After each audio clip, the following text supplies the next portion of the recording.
Pi nang kumno ban jingi. Pi nang kumno ban jingi. You know how to swim. You know how to swim. Ka ka ja. Ka ka ja. The water is cold. Min ba pi dang jingi. Min ba pi dang jingi. While you are swimming. While you are swimming. Pin sngo thu ya ka jing kriat. You won't feel the coldness. You won't feel the coldness.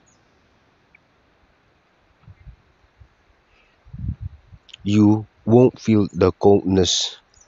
What sange kindiat ru.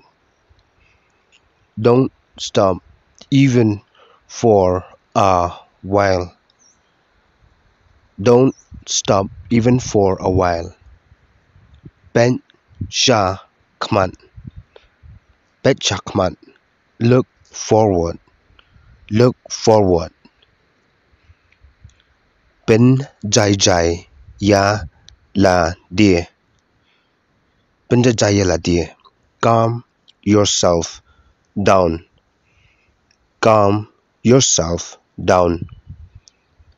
Yai dun ka jing yai sha. Yai dun ka jing yai sha. Do have some patience. Do have some patience.